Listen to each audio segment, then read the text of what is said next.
J'avais pas vu qu'ils étaient là.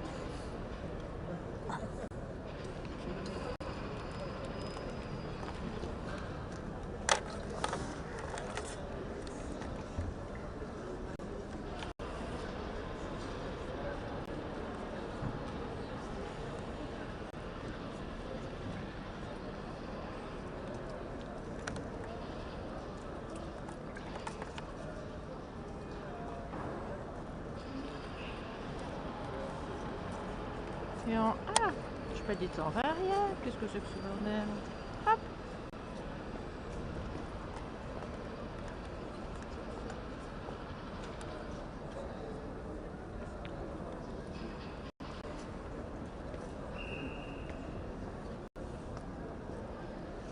On est là,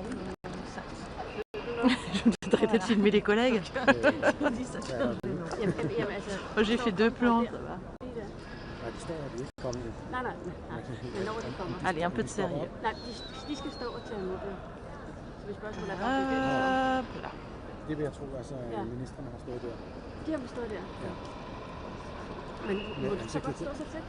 Qui dit que ça devient gênant?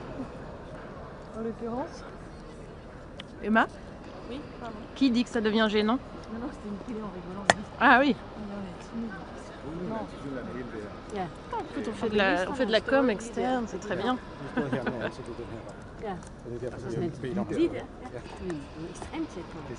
Nej. Fordi de skal stå og vente på præsidenten. Ja. Nej. Så jeg ville også smække, man skulle tilbage også, men det kan de jo ikke.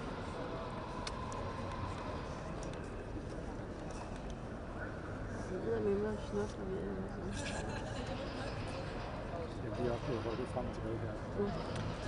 Et ben voilà, je suis un peu observée ce jour. On peut même faire regarder un espèce d'autoportrait. Og så, jamen 1,5 minut eller 1 minut før de kongelige kommer, det var der verdens største. I'm going to stay here. Yes. And I'm live. So. Yeah, okay.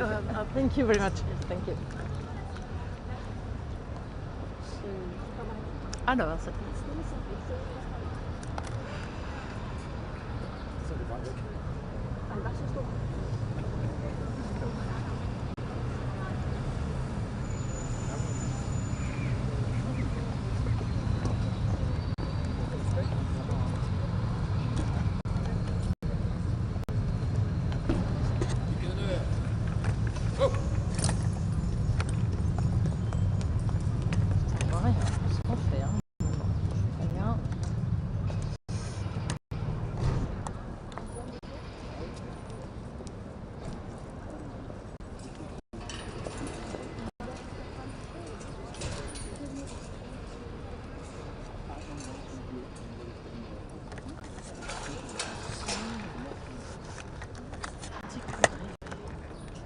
Portez. Ça.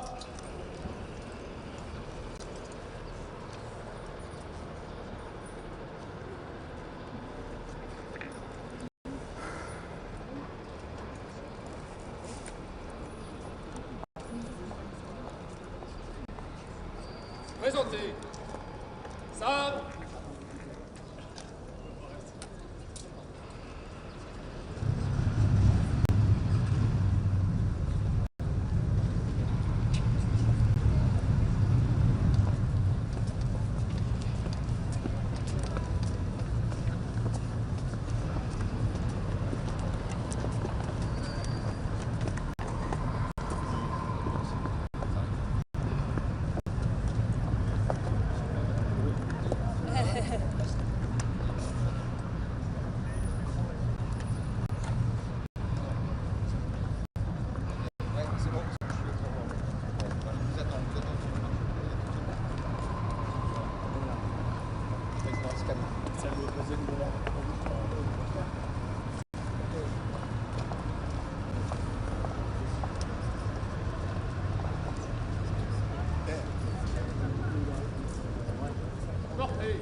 regarde et pas trop. Ah ouais. Alors, il faut que ma consoeur recule aussi, s'il vous plaît. Ça va être le bazar. Enfin, c'est un peu limite. Là, on voit les photographes dans la caméra. C'est...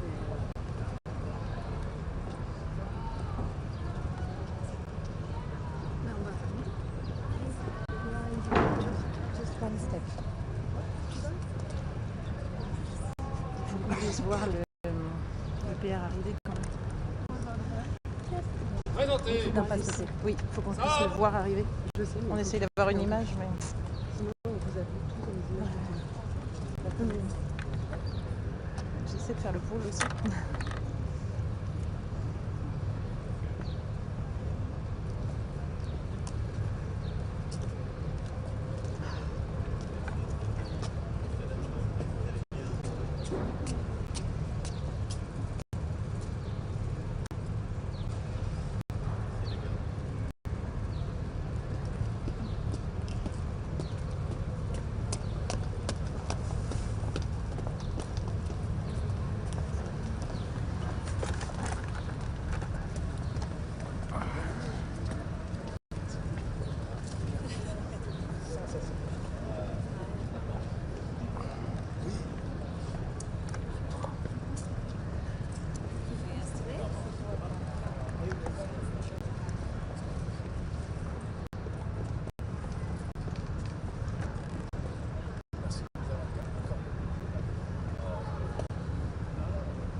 Portez. Sabre. Pardon.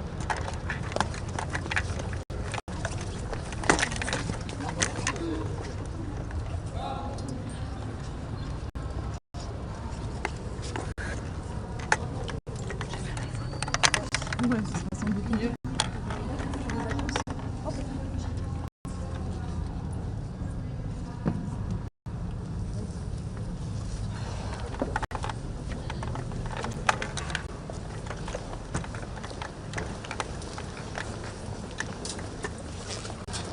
C'est un peu la pression d'être.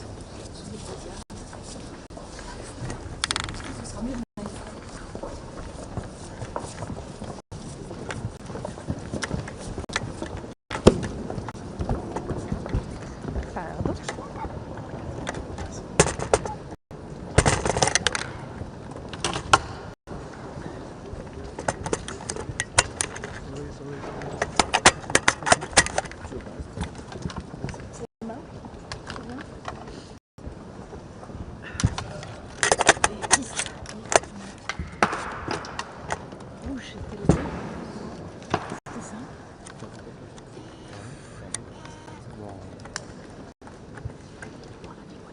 Merci. Merci.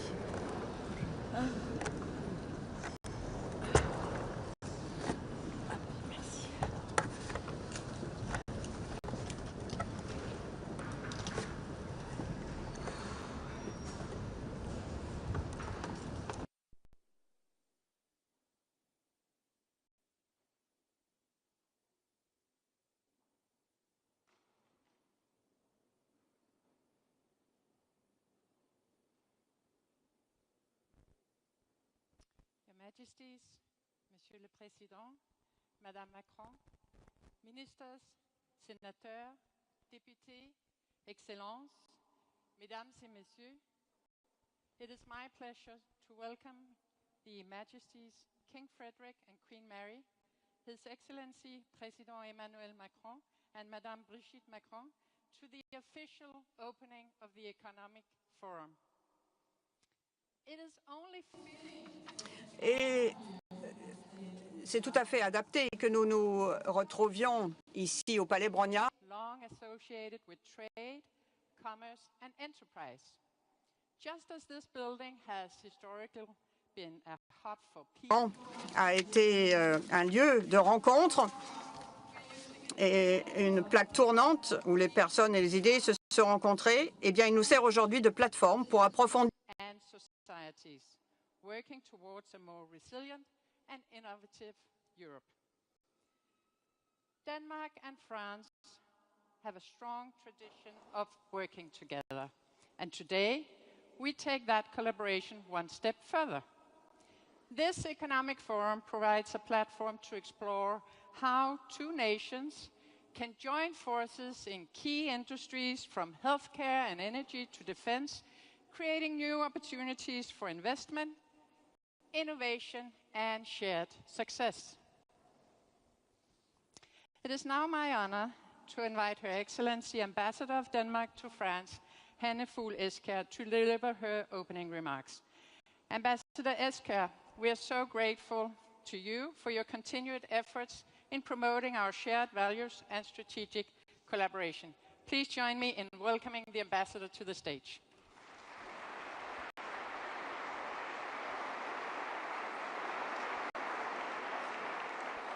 Your Majesties, Monsieur le Président, Madame Macron, Ministres, Sénateurs et Députés, Excellencies, ladies and gentlemen, a very warm welcome to this grand opening of the Economic Forum, arranged on the occasion of the Danish state visit.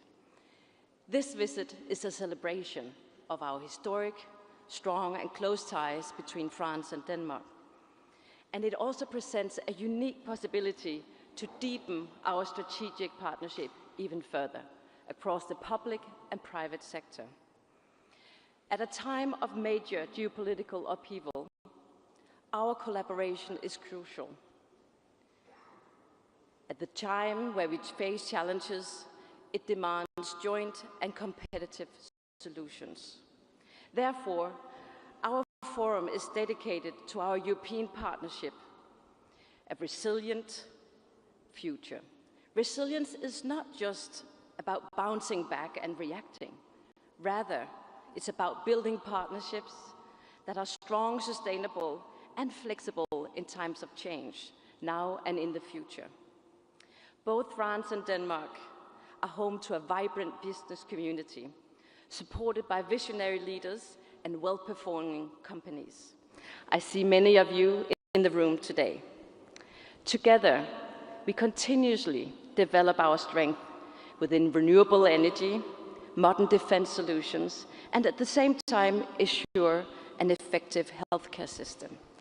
So with this visit and this economic forum, we underline that we are able and willing to adapt, innovative, and work together in times of uncertainty.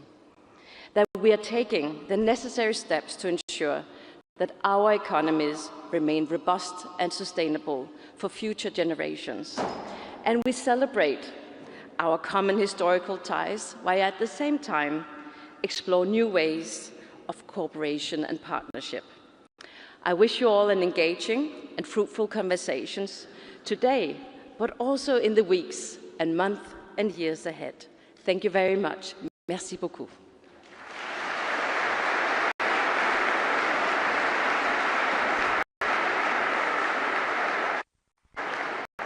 Thank you very much, Ambassador.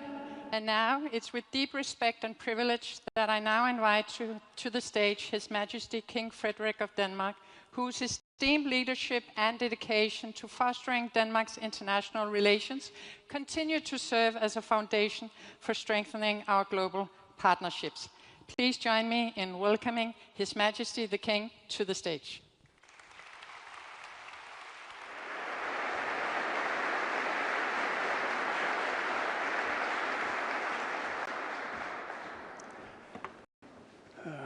Merci beaucoup pour l'accueil. Monsieur le Président, Madame Macron, ministres, Mesdames et Messieurs, I will now change into English. But the joy is just as deep felt as had I spoken in French.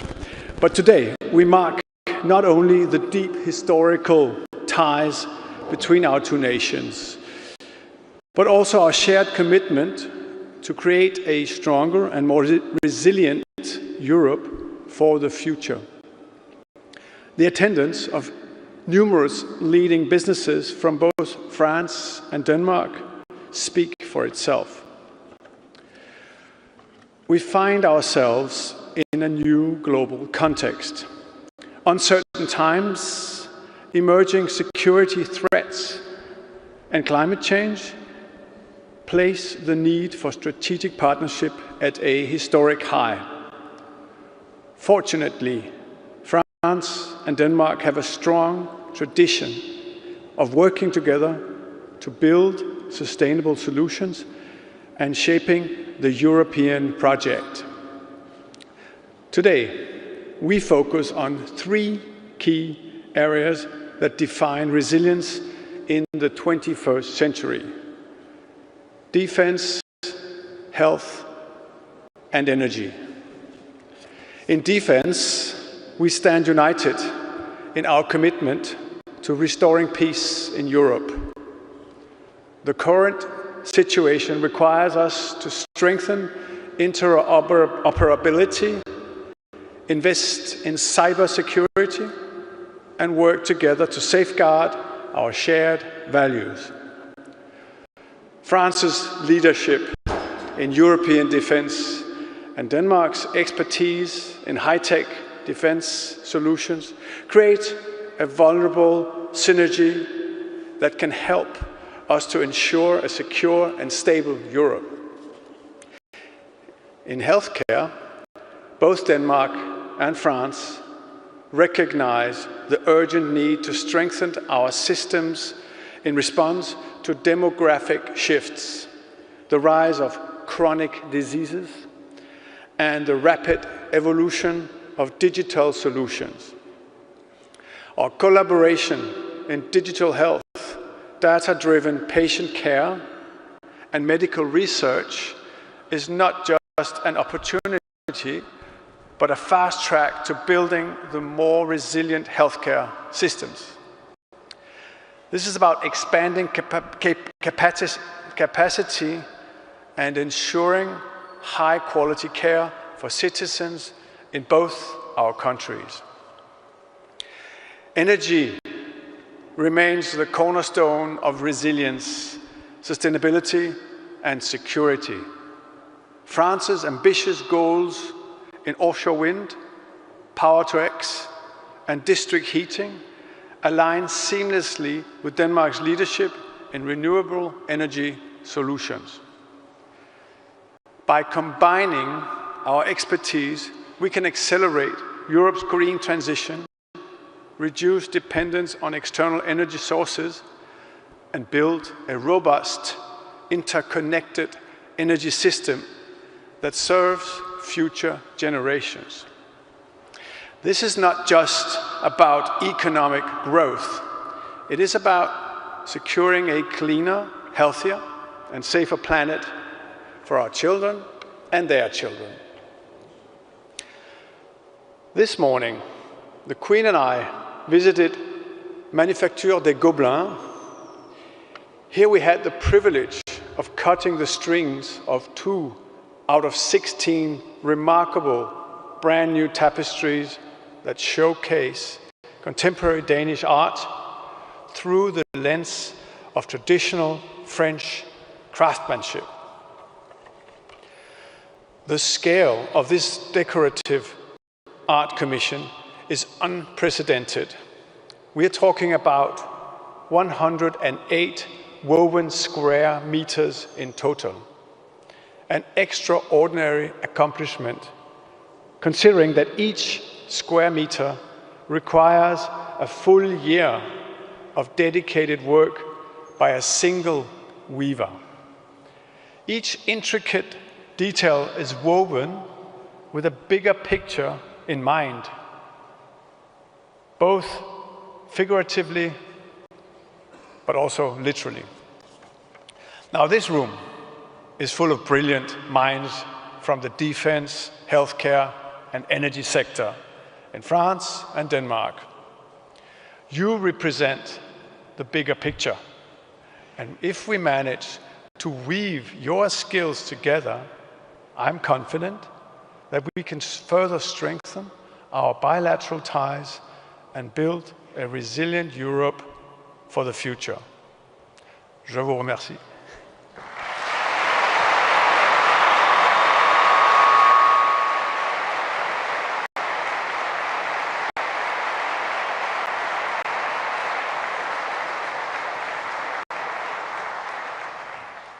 Thank you, Your Majesty, for this inspirational speech. Ladies and gentlemen, it's now my distinct honor to welcome to the stage His Excellency Emmanuel Macron, President of the French Republic. President Macron has been a strong partner to Denmark and advocate for a strong, competitive and united Europe. His leadership continues to shape the future European collaboration and resilience. Monsieur le Président, we are truly honored by your presence here today. The stage is yours.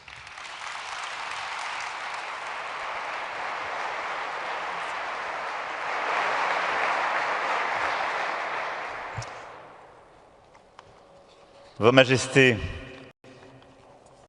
Mesdames, Messieurs, Monsieur le Premier ministre, Mesdames, Messieurs les ministres, Madame l'ambassadrice, Monsieur l'ambassadeur, Mesdames, Messieurs les parlementaires, Mesdames, Messieurs les dirigeants d'entreprise, Mesdames, Messieurs en vos grades et qualités, chers amis. C'est un honneur, Votre Majesté, de vous recevoir à Paris et de voir l'amitié que vous portez à la France, à notre langue, nous l'avons encore vu hier, pour cette visite d'État historique. Et de vous avoir l'un et l'autre à nos côtés est un immense privilège pour mon épouse et moi. Et en effet, être parmi vous aujourd'hui pour cette réunion est, dans le moment que nous sommes en train de vivre, particulièrement important.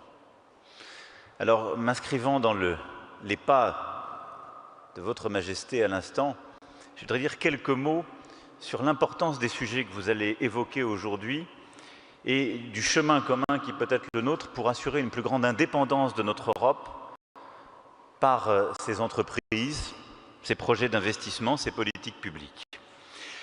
Ça fait en effet plusieurs années que nous croyons, et je crois pouvoir dire que le Danemark et la France sont unis sur ce chemin, dans un agenda de souveraineté, d'autonomie stratégique, d'indépendance.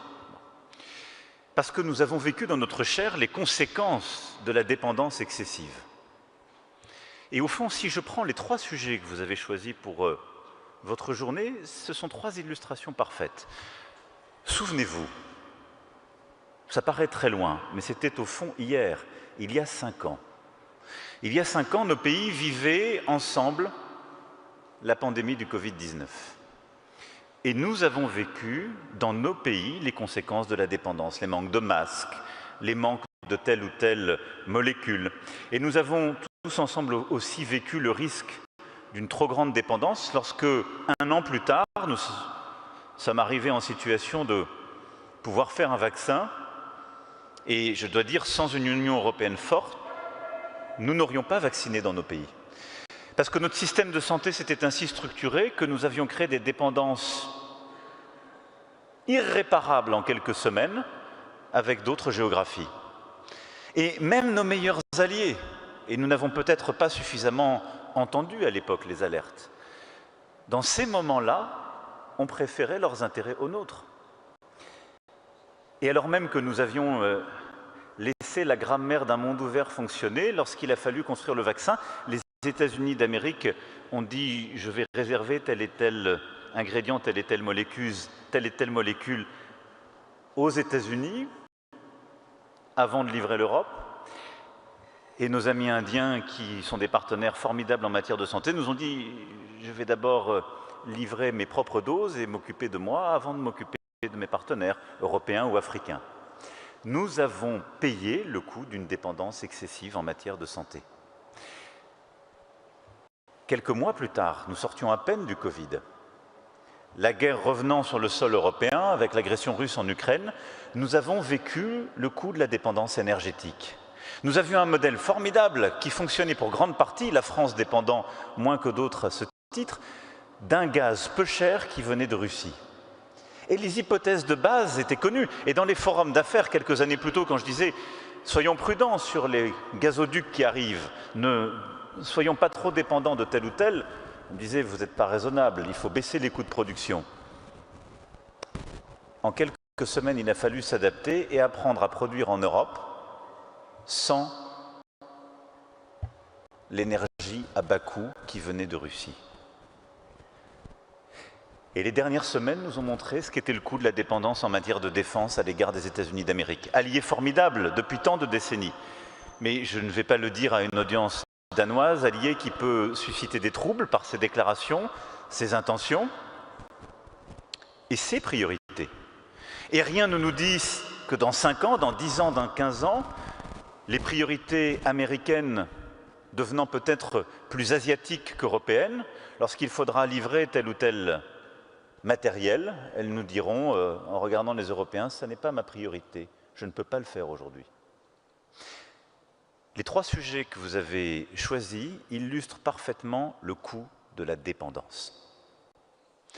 Et je crois que ce que nous devons poursuivre pour nos 2 pays, et plus largement pour notre Europe, c'est un agenda de souveraineté, d'indépendance, qui n'est pas un agenda d'autarcie, mais qui est de dire on veut avoir des partenaires, nous croyons dans un monde ouvert, mais on veut pouvoir choisir ses partenaires, mais ne jamais en dépendre. C'est pourquoi en matière de santé, il nous faut investir davantage et il nous faut regarder dans toutes les chaînes de valeur comment bâtir des solutions européennes. Je ne vais pas le dire ici, nous avons de part et d'autre, Novo Nordisk, Sanofi, tant de start-up, des champions dans ce domaine. Il nous faut continuer à bâtir ces partenariats, à évidemment produire à travers le monde, mais nous assurer que les solutions européennes sont bien consolidées, que nous n'avons pas pour tel ou tel médicament, telle ou telle molécule, et je sais que nos ministres y sont attachés, une dépendance qui nous mettrait en situation de danger.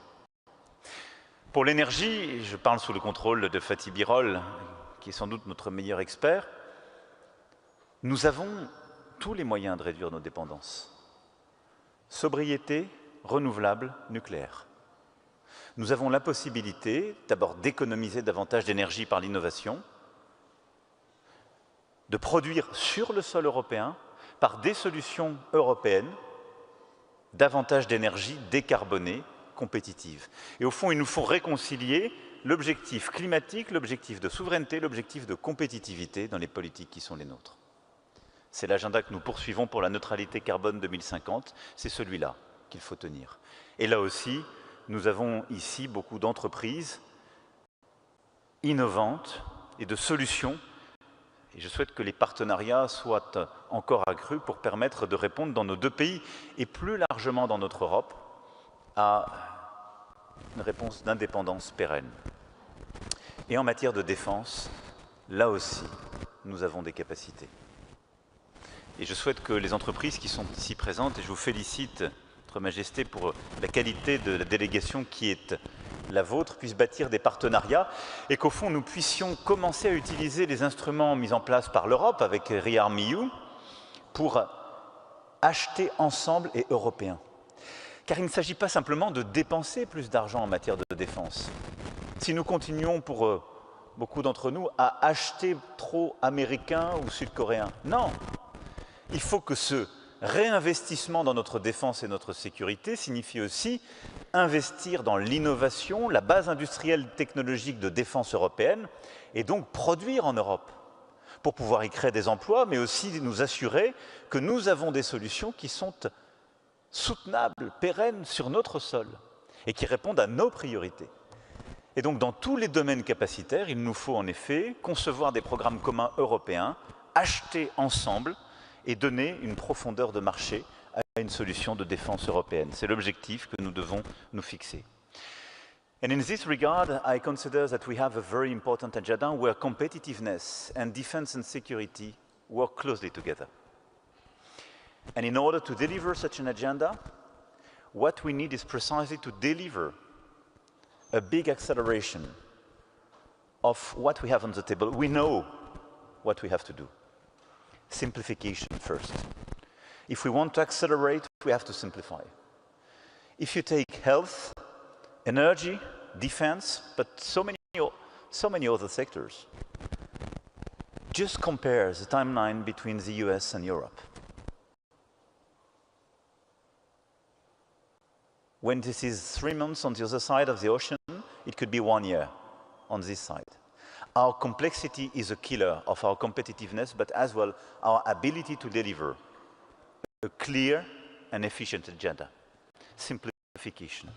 Second, the deepening of the single market. This is another way to simplify.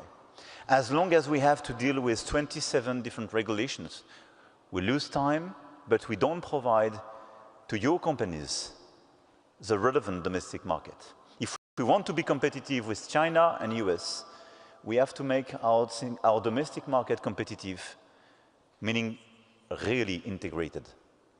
And this is where the deepening of the single market is absolutely critical, for instance, on digital. But to create an actual single market on energy is absolutely critical as well. It's not the case by design. It was not part of the single market originally, but this is now a necessity because if we want to be competitive and decarbonized, we have to create an actual European single market, because what we want to just to deliver, this is the free movement of the decarbonized low-cost electrons. And this is what you need for your companies. This is why the deepening of the single market is absolutely key in this competitiveness agenda. Third, we need more investment. If you take AI, healthcare, defense, clean tech, and if you compare the level of investment in the US and in Europe, there is in fact nothing comparable. We are more slow and we invest definitely less. And we need much more public and private investment. This is why we have to reconsider the size of our budget, and we have to provide more flexibilities, as we started to do on defense and security, but to invest much more on these pillars of the growth and our independence, because this is in this decade, everything is being reshaped. If we lose this window of opportunity, we will be out of the game on clean tech, AI, defense and security, and health. This is now we have to invest much more money. But at the same time, we speak about as well private investment. And this is why the Capital Market Union agenda is so important. If we want to be at the right scale and the right speed, definitely we have to keep the savings we do have on our continent. Just imagine, you have much more savings on the European soil than you have in the US side. The problem is that we invest this money in bonds. And for a third of these savings, they go to finance the equities in the US. So the solution is in our hands. We have to flexibilize solvency and Basel as regulations just to be pari passu with the US. When they don't implement for some banks and some sectors these regulations which are a killer to reallocate part of the savings on the equity and the financing of innovation, just let's resynchronize our system. And we have to build this capital market union to be sure that we allocate these savings in the right geographies and the right sectors. And the final point is we have as well to preserve the level playing field of the European market. And when I spoke about speed, investment, it's part of this level playing field. But just look at what we are doing today. We are the unique place of the world where there is no preference for the local production. You have a Buy American Act, you have a super protected Chinese market, but we are just an open market, which is the only one in the world to implement World Trade Organization's roadmap. And it's not sustainable.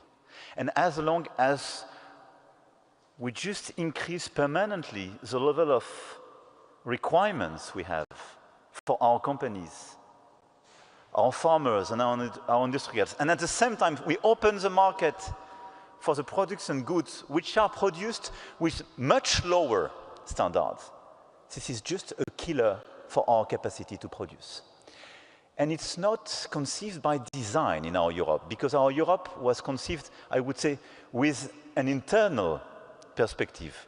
Just create a single market and avoid the distortions between our 27, sometimes 28, different markets. But we never conceived our capacity to protect these markets just to be pari passu with the rest of the world. If we want to deliver the competitiveness agenda, we have to preserve the level playing field of our companies, and we have to learn to protect some categories, to have clearly a Buy European Act and a European preference and a protection of the European contents in the critical areas. And I don't speak just vis-à-vis China. And I don't speak just vis-à-vis this US administration. Because a lot of people in Europe refuse just to see what the Inflation Reduction Act decided by a well-known administration. It was at that time President Biden, but it was just a killer for the clean tech in Europe. And it clearly damaged a lot of our value chain and the integration of the value chain between the US and Europe. So we have to be lucid, we have to be much more robust as well, and we have to deliver this competitiveness agenda, which is very important for health, energy and defense.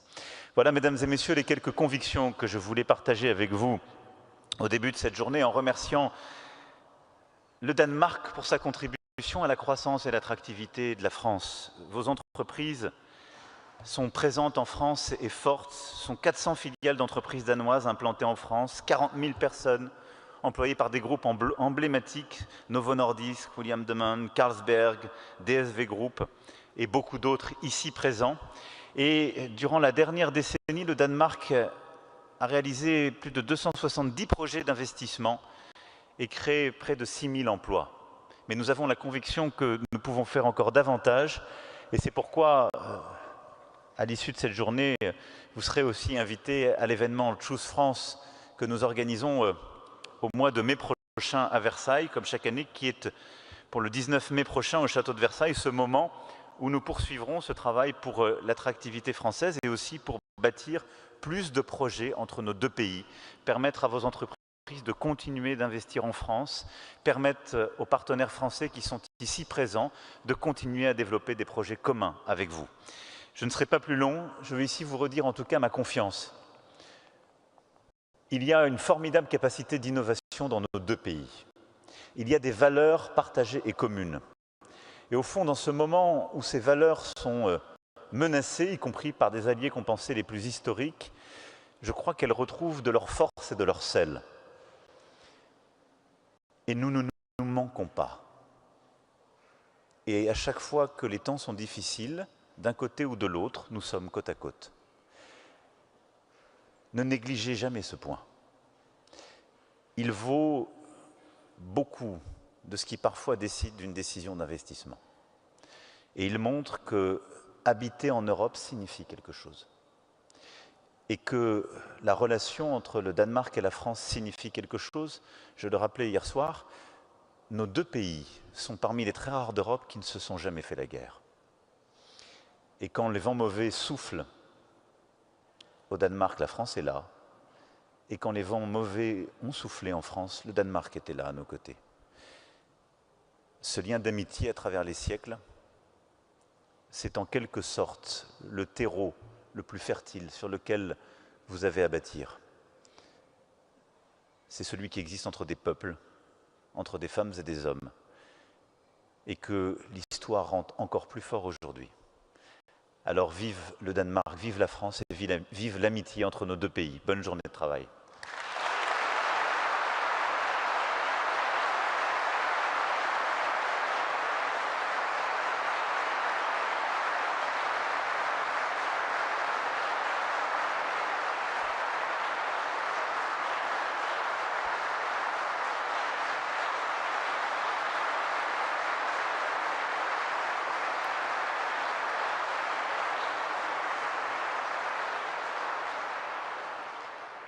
Thank you, Mr. President, for this very insightful and inspiring speech, and for welcoming the business delegation to France.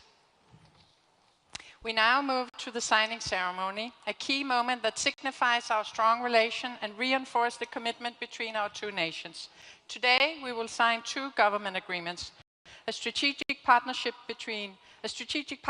agreement between Denmark and France on enhanced bilateral cooperation, and an agreement between Denmark and France on the delivery of Mistral missiles to the Danish army. First, the strategic partnership between Denmark and France on enhanced bilateral cooperation will be signed by His Excellency Minister for Foreign Affairs Lars Løkke Rasmussen for Denmark and His Excellency Minister for Europe and Foreign Affairs Jean-Noël Barrot for France. Your Excellencies, please enter the stage.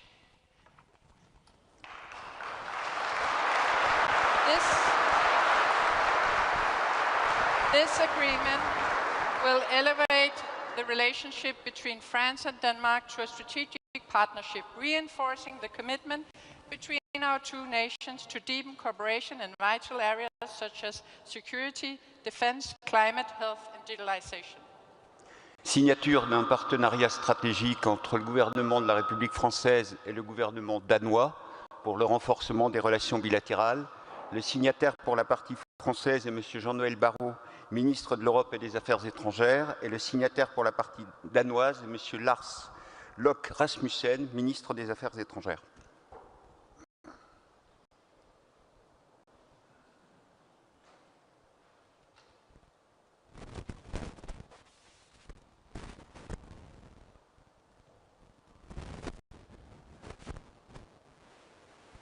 Thank you.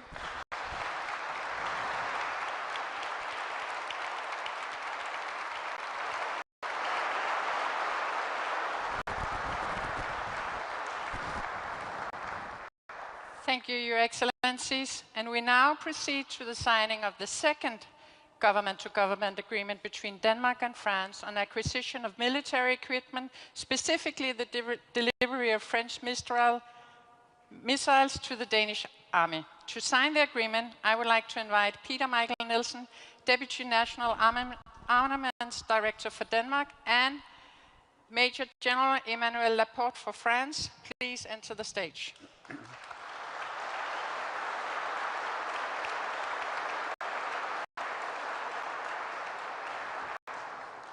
Signature de l'ordre d'acquisition en application de l'arrangement cadre Mistral.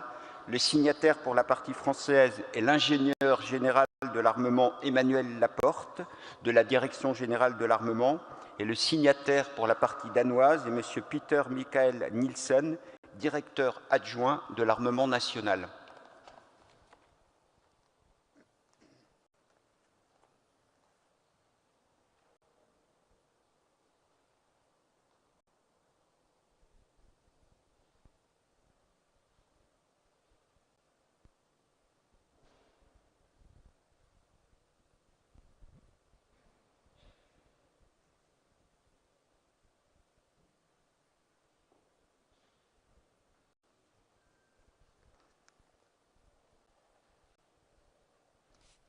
Thank you, Your Excellencies.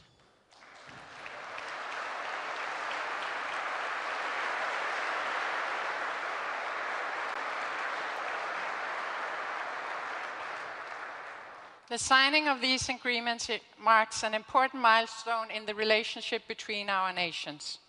And we will now proceed to the business part of the opening ceremony. It is my pleasure to invite Director of Danish Industry, Mr. Lars Sandahl Sørensen, to deliver his remarks. Please join me in welcoming Lars Sandahl Sørensen to the stage.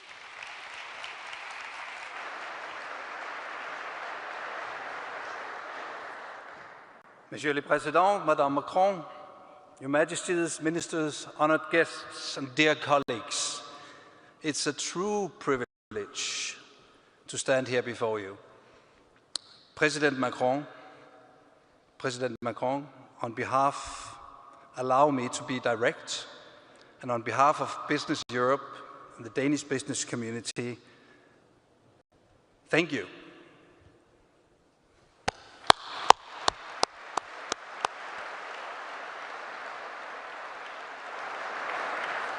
Thank you for quickly and swift standing up to the challenge, gathering Europe with your leadership, big countries, small countries. This is a generational challenge. This is a generational opportunity. So thank you so much for pulling us together and pushing forward.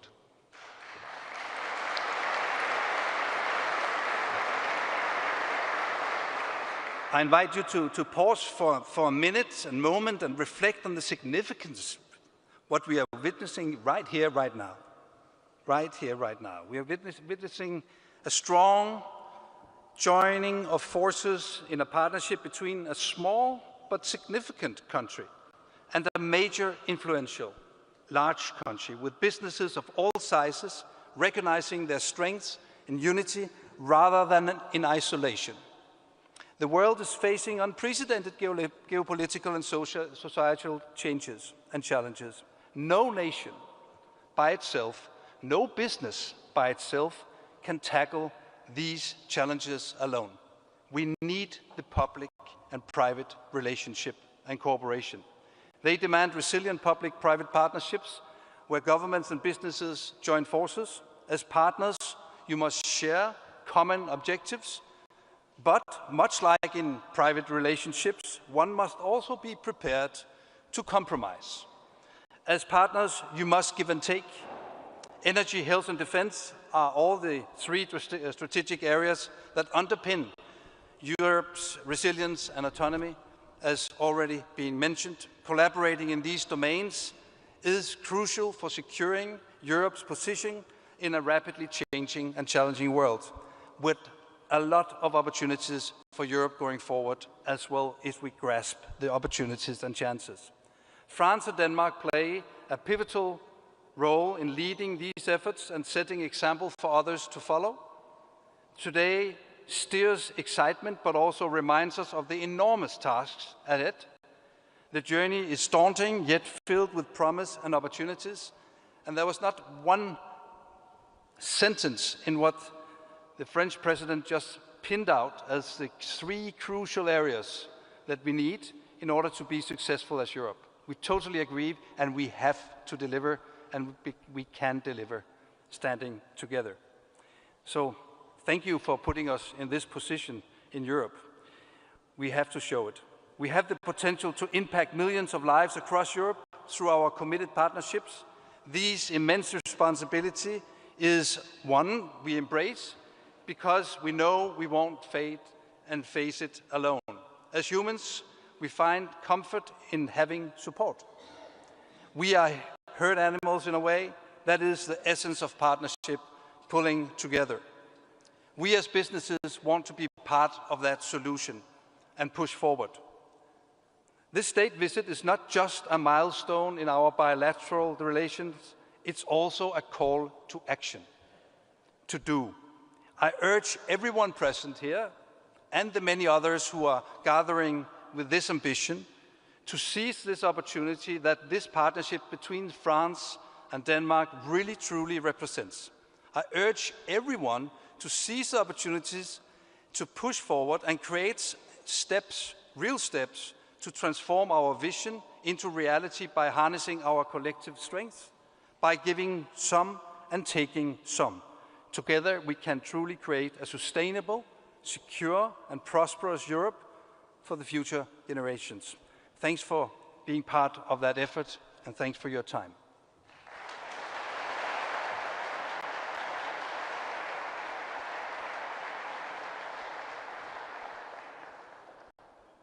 Thank you very much, Mr. Sørensen. And we are now proceeding with the signing of 3 business-to-business agreements, highlighting our commercial relations within the sectors of energy, health and defense. First on stage, we will witness an exchange of a memorandum of understanding between European Energy and Total Energy and their strengthened partnership within renewable energy in France and Denmark. This partnership will further accelerate the green journey between our countries. Please welcome to the stage Knud Erik Andersen, CEO from European Energy, and Olivier Chounier, President from Total Energy.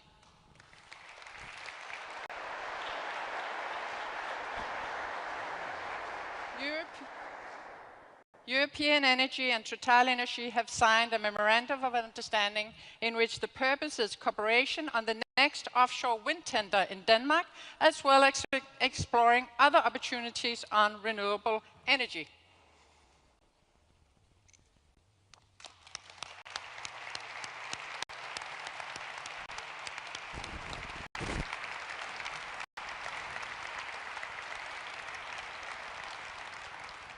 Next on stage, an exchange of a memorandum of understanding on a pilot project between Cortrium APS and Ramsay Santé. Please welcome to the stage Mr. Philip Jørgensen, CEO, Cortrium APS, and Mr. Jérôme Brice, CEO, Ramsay Santé.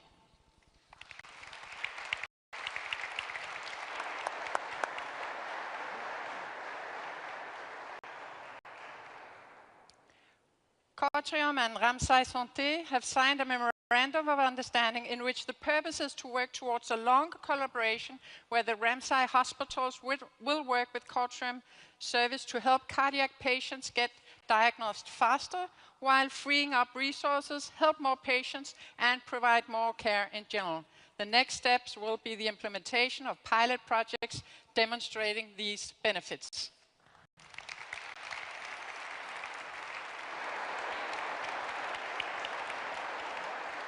And we have now come to the final agreement. It is an exclusive agreement between Milestones and Wintix. To mark this occasion, I'm pleased to invite Mr. Thomas Jensen, CEO, Milestone System, and Mr. Mathias Hollier, CEO and co-founder of Wintix, to the stage.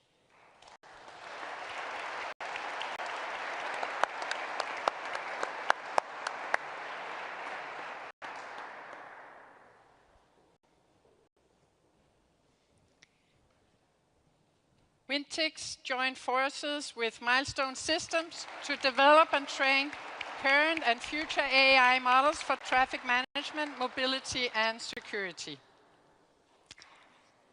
Ladies and gentlemen, with the signature of the government-to-government agreements and the announcement of the business-to-business agreement, we have taken meaningful steps towards the strengthening of this partnership between France and Denmark in key strategic areas.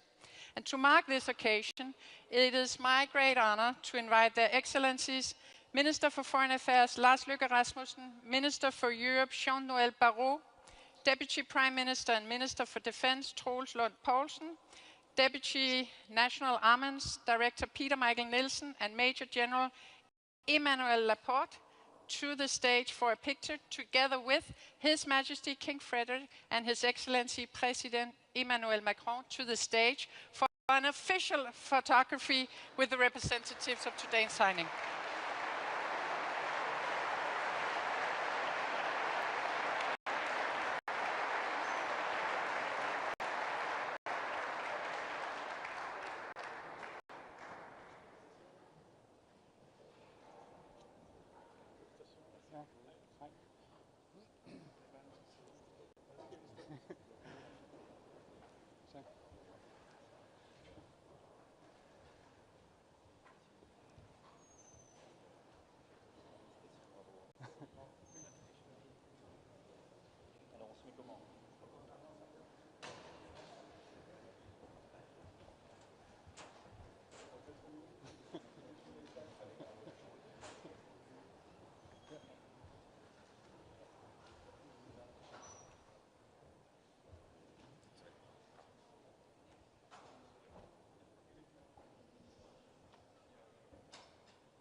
What you've witnessed today are the initial signings of the state visits, with more to follow in the coming days. In total, 12 business agreements covering defense, health and energy, along with 4 government-to-government agreements on culture, health and energy will be signed during this visit.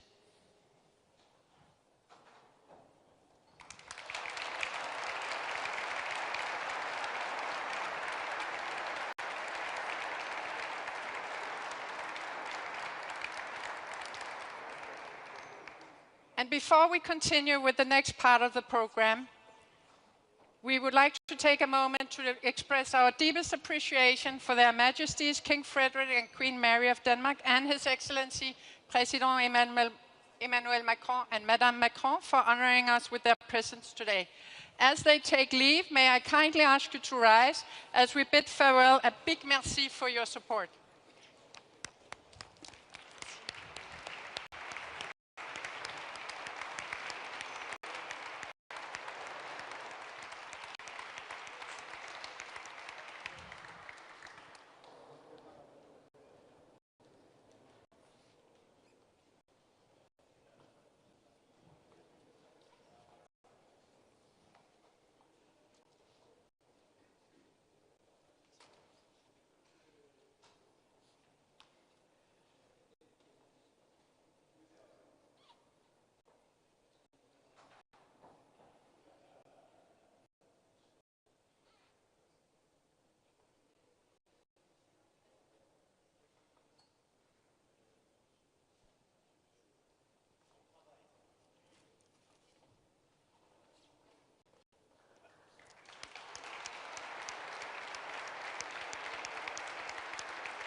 We now turn to the second part of today's program, creating resilience via partnerships, beginning with our first discussion, an essential conversation on Europe's ability to remain